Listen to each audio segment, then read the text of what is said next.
नमस्कार. आज आपण शिकणार आहोत भागाकार. 2ने भाग द्यायचा आहे, त्यामुळे 2चा पाढा मी लिहून घेतलेला आहे. सर्वप्रथम आपण मांडणी करू.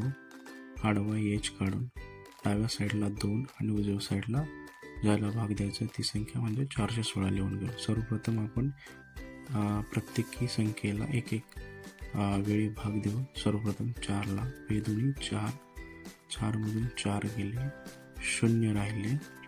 त्यानंतर येईल 1 हा 2पेक्षा छोटा असल्यामुळे कधीही 0ने भाग द्यायचा असतो, त्यामुळे B0 0 येईल. परत वजाबाकी होईल. 1मधून 0 गेला, 1 राहील. वरतून 6 खाली घेऊयात. त्यानंतर 16 आपण 2च्या पाढ्यात पाहू कुठे 8 नंबरला आहे. 82 16 होईल. 16मधून 16 गेले 0 आणि उत्तर येईल आपलं 208.